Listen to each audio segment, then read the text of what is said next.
This will be the notebook that we use as part of our classwork prior to our flipped classroom open notes quizzes this term here in Math Zone.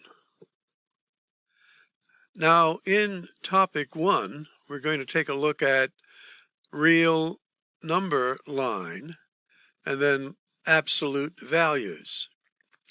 So this is your typical number line where we have a 0 sort of in the center, and then it's 1, 2, 3. These are positive to the right and negative values to the left.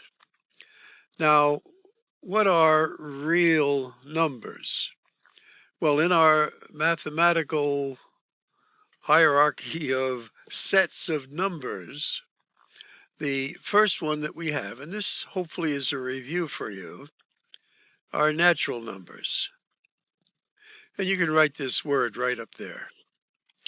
And then as we fill in the number line, you can kind of go along with me. Now, natural numbers, sometimes called counting numbers, you would start with a 1, 2, 3, 4, 5, 6.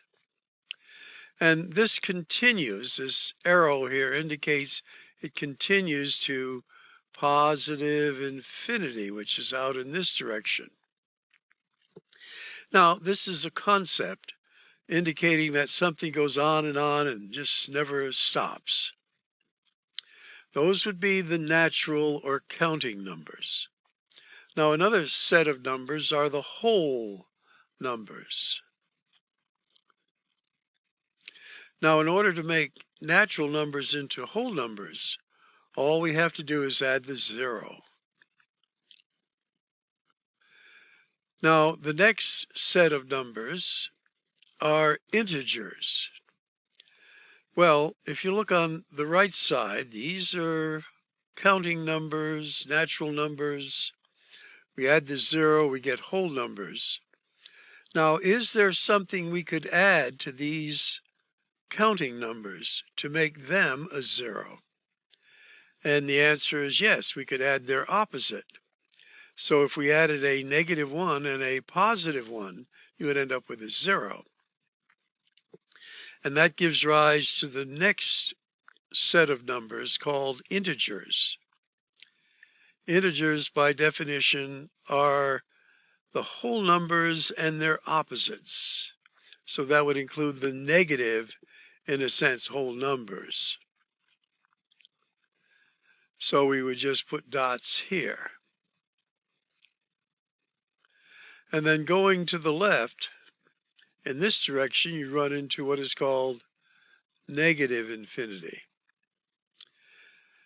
Now, we then have other numbers that are between the integers. And that adds to an additional set of numbers called rational numbers. Now, to keep this simple, if we go right here between a 0 and a 1, we get to 1/2. If we go a little bit closer to the 0 and we get something about there, this is like 1/3. And I'm just guesstimating here a little bit to show you. Now, if you take 1/2 and convert it to its decimal form, that's 0.5, and it terminates. If you take 1/3 and do that to its decimal form, that becomes 0.333. The 3's keep repeating, and there is a pattern. We usually just put a repeating bar over the numbers that repeat. So we say that the integers plus all numbers who in fractional form terminate, or in fractional form in their decimal form repeat, these are the next group of numbers called rational numbers. Now, if you go a little bit less than 1.5, about right there, you get what is called the square root of 2. Now, the square root of 2, if you convert to a decimal, is a 1.141, and it kind of goes on, but it doesn't repeat and it doesn't terminate. So this type of number make up the last set of numbers on the number line that are called irrational numbers. Other famous irrational numbers are pi and the letter E that you will hear perhaps a little later in the course. Okay, so those are real numbers, and hopefully you have some notes. Now, what are they asking us to do here? Well, they're asking us to, on this number line, plot these values. So we'll give you a moment, and that's what you're going to be doing. So something like this. Now, my question to you is that are these numbers that we plotted natural numbers? No. Are they whole numbers? No. So what is it that you just plotted? Are they integers? No.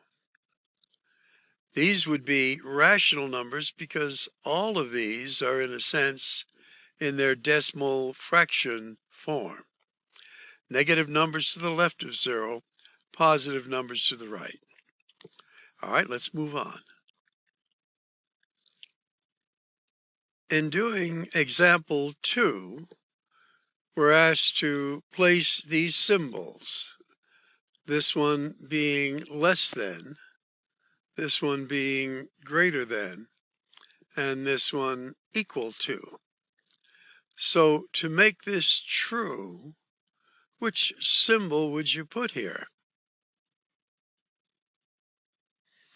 And if you chose equal, that is correct. Now, they don't quite look the same, but one of the techniques that you need to work with is if you have a denominator, let's say of a 5 and a 10, what would be your least common denominator? And the answer would be between a 5 and a 10 is 10. Now we're allowed to multiply anything by a 1, and it still remains the same. But 1 has an infinite number of forms. What form of 1 would you use to get a denominator of 10? Well, remember, in a sense, that's 10 over 10. But we have already a 5. So what do we need to multiply the 5 by to make it a 10? And the answer, again, it's in the form of 1. So that would be 2 over 2. That's a 1. It's not going to change this value, but it's going to make it a new fraction with a denominator of 1. So this side is now going to become a negative 8 over 10. Now we see they are the same. For number 3 now, they are asking you to take this number, a negative 6.3, and to which set of numbers does this belong? Take a moment. Now it's not irrational. Is it an integer? No. Is it rational? Yes. Is it a whole number? No. Is it a natural number? No. So we know it's a rational number because it's in its decimal form and it terminates. So it is also a real number. All right, we want now to graph the following set of numbers on a number line. All whole numbers less than 6. All right, take a moment to do that.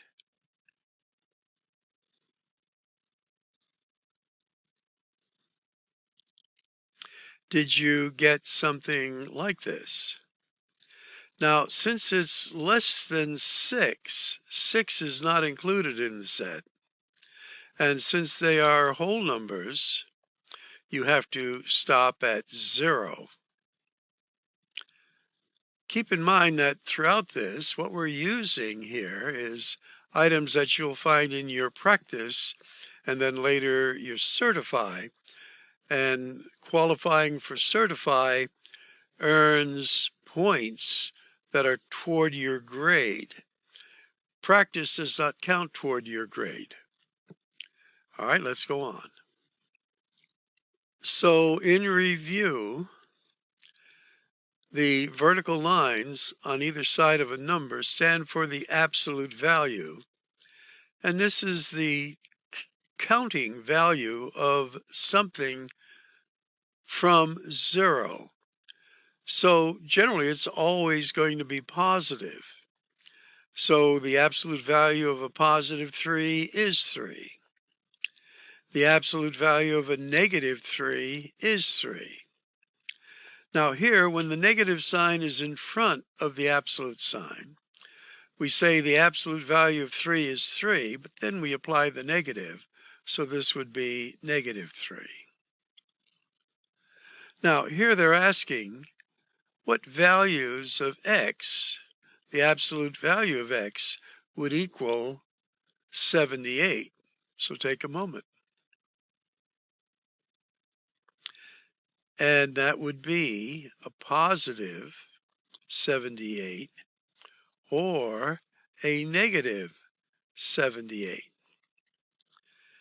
And while we're here, this one, again, the opposite of a negative is a positive. So this would equal 29. And you can think of that as a negative 1 times a negative 29. Negative times a negative gives you a positive. All right, this is meant to be sort of a light review, similar to what you're doing in practice and later certify. We'll now move on to topic 1.3.